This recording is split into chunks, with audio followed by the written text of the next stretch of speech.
Hello and welcome to Spin Nation, the podcast where we use data to unveil the different narratives that are shaping your perception as Canadians.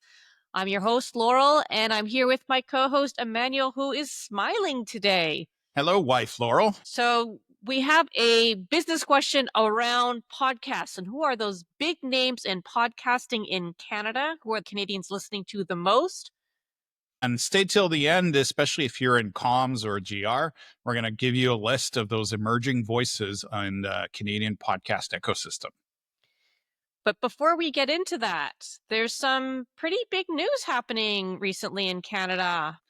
That's right. We've got some big tech and social media news with the launch or a future launch of Gander social media. What can you tell us about that? Well, it's backed by, the names I personally recognize are Arlene Dickinson, as she, of course, was a dragon, and then Amber Mack, she's been a tech influencer for a while. I follow her on X. I quite enjoy her. But they are launching a social media platform by Canadians for Canadians. It's a very interesting launch. The idea is, I guess, a more polite and therefore Canadian platform, but also taking a data sovereignty approach. So making sure that our data isn't shared with US or other authorities, wherever they might be. They really highlighted the not giving your data to US billionaires and not having it's a bit more of a higher echelon of conversation than what you see on X, so less trolling and less racism and vitriol. Personally, when I was reading the article, it felt like they took the pain points of social media, or particularly X, but similar with Reddit and YouTube and the others, and we are going to address these pain points of social. Do you think it's going to work? Well, they've got a big challenge ahead of them. We've got these massive incumbents, Facebook and Instagram and TikTok, and there are so many failed social media platforms over the years of those that have tried and just not been able to distinguish themselves. If we think about it, the ones that have been successful tend to be the ones that have introduced new formats or really, really slick algorithms like TikTok to make themselves different from the preceding generations. This is the part where their approach is logical, but humans are illogical. The value prop they're putting forward on Gander is being the politer, safer, more Canadian social media platform. In theory, that is appealing and offers me better experience. Am I going to make the effort to actually leave what I'm currently on to go there? It just reminds me when I worked for a bank and they had come up with a brand new product and they designed it to meet the pain points of the other products. And while yes, some people switched, not as many as they thought would switch, because at the end of the day, humans are emotional, not logical. Well, and you need a good reason to make the jump. Whether it's your all your social network is already on this platform, or there needs to be just a better product. That's a big challenge. So, well, I wish them good luck. Hopefully, they will not join the many corpses of social media platforms past that the world is littered with right now. I too wish them the best and hope it works out. We'll see. We'll see. We'll keep watching that. But today we're going to dive a little deeper into the Canadian podcast ecosystem. Sorry, that was cute, Dieter. Okay. Today we're going to explore the Canadian podcast ecosystem. Right. And we want to understand who are Canadians listening to in the podcast space. I mean, obviously we love podcasts, so we have started a podcast.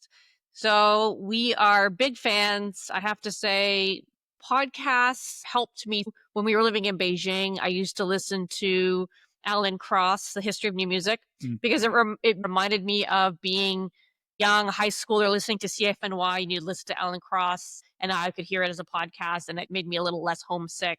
Do you have any favorite podcasts? There's a whole bunch of podcasts that I follow, but one thing that's interesting is we have different sources of where we get our podcasts. Now, you're a big Apple podcast Yep. consumer, I believe. Yep. Apple fan right here. And I consume most of my podcasts through YouTube. Ah, Yeah. okay. So that actually brings us to our first data point where we look at who is consuming podcasts in Canada. So we have some really good data that comes from the Canadian Podcast Listener 2024. So it's very recent data from late in the year. And just to walk our listeners that can't see the screen, walk them through this data, what it shows in terms of age is a very strong over index for the cohort that's between 18 to 34. So that's generation, is it generation alpha, I think? No, I think that's like our niece and nephew. This is Generation Z for sure. Generation Z. Yeah. Yeah. It's about on index for the generation after that. So the millennials, and it's significantly under index at 51 points where 100 is sort of your average. You're getting close to that 55 plus, aren't you? Oh, thanks. So strong over index for the younger generation in terms of income. Um, it's almost flat around the 100 line. So just those under $50,000 of income, they're at 90, and those over 100,000 at or are at 114. So that's a pretty flat line. So I would argue here that pretty much it doesn't matter what your income bracket is, you're going to consume podcasts. And then in terms of education, 26. So there's a little more skew here, but it's still not as significant as the age demographic. There's a lot of analysis suggesting that this younger demographic is really what made the difference in the US election and Trump's embracing of the podcast space. And this reflects in Canada as well, based on this data from the Canadian podcast listener. Yes, that's right. Trump made a tour of the bigger podcasters in the US late in the election cycle. A lot of people credit that to the strong performance that he had with the younger cohorts.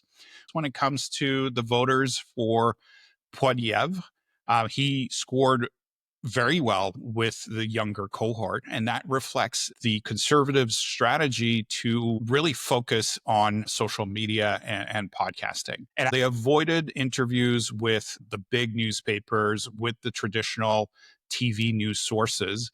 And that worked a little bit against them as a lot of voters were uncomfortable with Poiliev as a leader and reversed their vote to vote for Mark Carney. Not just in politics, but I recently saw a comment as well, and I think it was in the private sector, where they were not going to speak to traditional media. They were only going to talk to podcasters, specifically podcasters, which, I mean, a bit of a cliffhanger for later is a little bit shooting yourself in the foot.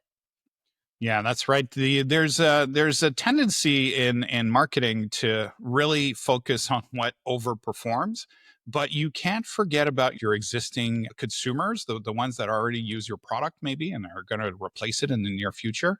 So if you focus all of your energies in capturing that new market, but then that comes at the cost of the existing market. And I think it's also this perspective that you're going to have more control over the podcast conversation, which may or may not be true. Bernie Sanders just went on Joe Rogan. I didn't watch it yet, but I'm curious to see how that went. Yeah. We have said in previous episodes that you should go and talk to those people on the other side of the aisle, even though those conversations are going to be uncomfortable. I kind of want to hear how Bernie managed with Joe.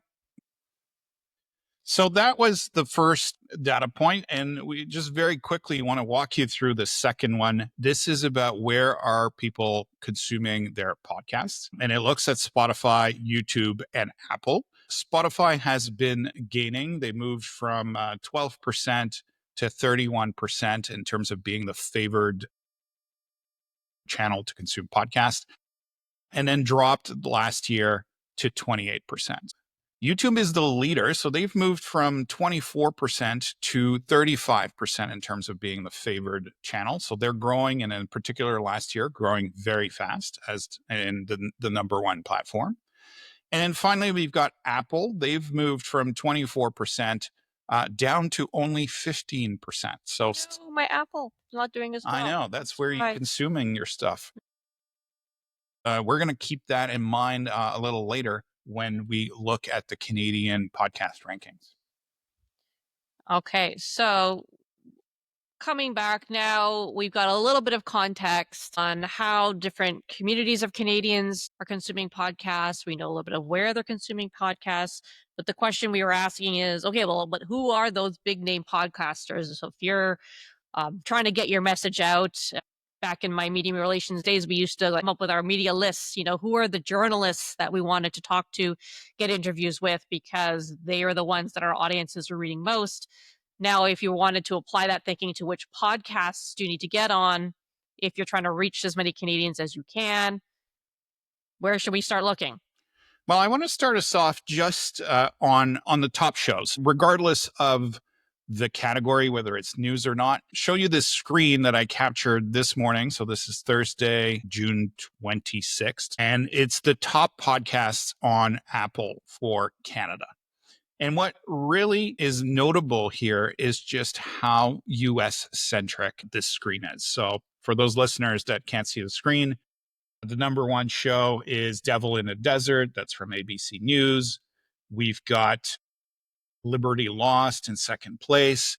The Daily from the New York Times in third place. Call Her Daddy and Joe Rogan in fourth and fifth. Mel Robbins. First show that is sort of Canadian and news is Front Burner in 15th place. So quite a ways down. I found that very surprising when I started doing this research. Does that surprise you, Laurel?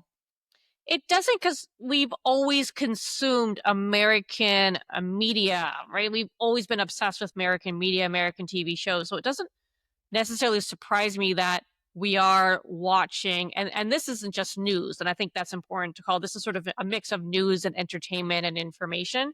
So to me, this kind of tracks. I mean, it's a little bit sad that we we have to wait till 16th place to get a Canadian show in there. Maybe it speaks to a huge opportunity for Canadian entertainment, the Canadian podcasters to step up. I mean, it probably has to do with just the ability for the US to distribute the money that's available there in terms of sponsorship in order to really get your name out there. Big names like Amy Poehler are going to drive awareness. But at the end of the day, if you're thinking about narrative shaping Canadians, you can't discount what's coming out of the United States and coming out of these shows, because they are shaping the narratives here in Canada. And especially with that younger cohort. So there's another view we want to look at. We've shown you that broad entertainment, but let's narrow this down, because we're interested in that news, public affairs space, current events, but you've also taken a look at it from that perspective, right? So this is a screenshot from this morning's Apple News podcast chart, top 200 chart. And again, we see New York Times in first place, that front burner that we mentioned. If we look a little bit further, BBC Global News Podcast in third place, CBC's World Report. So again, the CBC. And then Midas Touch, which is one of these emerging left-leaning progressive voices that's been really, really successful, especially after the second Trump election. So that's in fifth place. And then our first Canadian independent in eighth position overall, Canada Land. And I think some of the folks at Canada. Well, I'm pretty sure Jesse Brown, who runs it, and I went to high school together. I'm pretty sure it's the same Jesse Brown. So if that is you, Jesse Brown, hi, Jesse. It's been, 30 years. Congratulations on Canada Land doing really well. So Canada Land, yeah, indeed, is breaking the charts. And then we got, more American and more CBCs. If you take the top 200 news podcasts, probably one third, maybe one quarter, somewhere in between those are actually Canadian. Okay, so even on the news front, we are looking to American voices and American analysis before we're listening to Canadian. American and a little bit of global. Yeah. We got the BBC in here. There's some French channels further down the list as well. So when I look at this, first reactions is Number one, it would be nice to see more Canadian names up there. However, I will just manage that comment by saying this isn't necessarily a bad thing that Canadians actually care about what's happening in the world.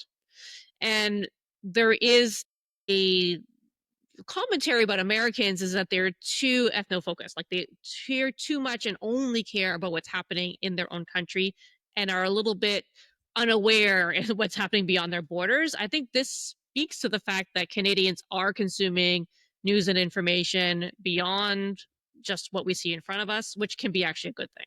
Gives us some Absolutely. context. So now we're going to switch over just to remind our audience what we're trying to do here is rank the shows, those Canadian voices that are influencing the Canadian podcast ecosystem. And there's a few challenges in doing that. So you saw from the listing that was the Apple data. And part of the challenge is that that's the daily rankings, right? So out of that top list, that list of top 50, how many are actually Canadian versus US? So it's not easy to do at a glance. We need to double check on who's the publisher of all that. So that's been our work for the past few years. We've collected, for the past few weeks, although it has felt like years at some point fighting with that big Feels Excel like file. And also the last thing that I do is I take into consideration the fact that Spotify is now the bigger source of this data. So I actually provide different weights depending on the data from Apple versus the data from Spotify. So that's our methodology. Now let's turn to the top 5 podcasts for Canadian news. I feel like we need a drum roll or something to do this unveiling. Like, okay, here we are. Here's your list. Here's our list, top 5. Well, we see one pattern immediately, and that's the CBC is leading in this space, which surprises me, right? Because everybody's saying, oh, mainstream media is dead. Nobody watches the CBC, blah, blah, blah. But it turns out we've got in first position, front burner, CBC. On second position, we've got the World Report, CBC again. Third position, La Revue de Presse de Paul Arcand. He's with La Presse. Fourth position, CBC again with Power and Politics. It's only in fifth position that we get our first independent voice, and that's Canada Land. Go, Jesse. Go, Jesse. So that was a huge surprise for me to see the CBC, and we'll see a little later, a lot of the other incumbent media performing this strongly here. How does that feel to you, Laurel? Well, I mean, you said like the misinformation that traditional news is dead. This proves otherwise, and that they have just taken advantage of the new channels that were presenting themselves. And it's very easy to take what you would have put on the airwaves and just put it into a podcast form. So it's quite probable that they just transitioned their audience that was already listening to them sitting in the car, or now instead of listening to it over a radio, they just listen to it on demand on the podcast. Now let's look at the second part of this list. This is where we start to see these emerging voices. We have in sixth position, The Bridge with Peter Mansbridge. Well, ex-CBC, so it's not quite exactly an independent in the sense that he's established his career through the CBC, but still now on his own and a very strong sixth position. We've got The Decibel, which is the Globe and Mail's, again, the CBC with The Current in eighth position. And Over Opinionated with Jasmine Lane in ninth position. And Jasmine's been on a streak lately in the last few weeks. So nice to see a female independent voice making it to the chart. The 10th position is The Looney Hour. And it's a very strong economic discussion. And that rounds up our top 10. Okay, so tons of established traditional media here, but also we have some new voices, some fresh voices. And as you said, nice to see Jasmine here in the top 10 and climbing. If we won't show you the numbers here, but I want to mention who's going up quickly in these charts. We've got, Canada Land's been very strong in the last few weeks, gaining some ranks. Jasmine, we've talked about, but also Ben Mulroney has a new show. I think it's less than a month old at this point. Could be wrong, but it's relatively recent. Uh, Whoa, whoa, wait. So we talked about my high school connection, but you've also got a high school connection with Ben Mulroney. Didn't you get in a fight with them on the schoolyard? well, let's just call it a scuffle. This goes way back in my teen years when I was living in Ottawa. Me and my brother were, I don't think we were in the same years as the Mulroney family, but we were very close. So maybe 1 year above, 1 year below, something like that. So we encountered paths there. Yeah. Okay, so let's wrap up. For the so what? Do you want to kick us off with the so what? Well, so what? We've got a lot of emerging voices, especially coming at least in the last month of data that I've collected from Western Canada. Oh yes, I should mention the French media. Cube Radio has a bunch of shows that are making it into the charts recently. So we're going to put some of these names up on our blog. So as we said for you, GRPR comms people, so hang on till the end. We will put this list up and some of the incumbent names because this is going to help if you don't know who to contact to get your clients or get your bosses on to talk about big important initiatives that you're working on. These are again the top 10 plus those ones that are emerging and really starting to catch the imagination of Canadians. So it's a good way to get your message out. Check out the 996 Advisors blog in the future for this full list, and we'll keep it updated as we go. And here's hoping we get invited to be as guests on some of these shows. This is what we need to chase. What happens when we start showing up on the list, right? Because we're going to show up on this list one day. Is that conflict of interest, do you think? Yes, exactly. Somehow we're going to be in first position, I'm sure. Yes, well, we'll cross that bridge when we get there. Okay, so we touched on this already, but don't discredit the traditional media. As you can see, they still have big reach on some of these non-traditional channels. So if you just kind of say, I'm not going to speak to any CBC or Globe and Mail or Toronto Star, you could be cutting yourself off to great opportunities to share your story, because not only then it's on the podcast app, but then they clip them and they put it on TikTok. It goes onto YouTube. There's a lot of dissemination that comes out of this.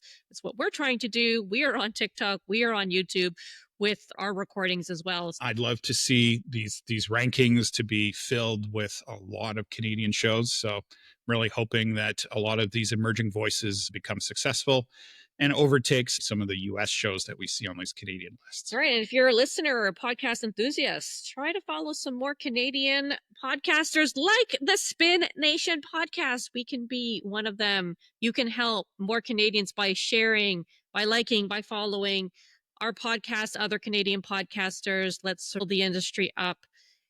This was a really wonderful. If I was still doing media relations, I would love to have this list. So we hope that this is going to be useful for many of you out there. This was wonderful. Thanks so much, Emmanuel. Good times. We'll see you next time. Thanks, Laurel. Until next time.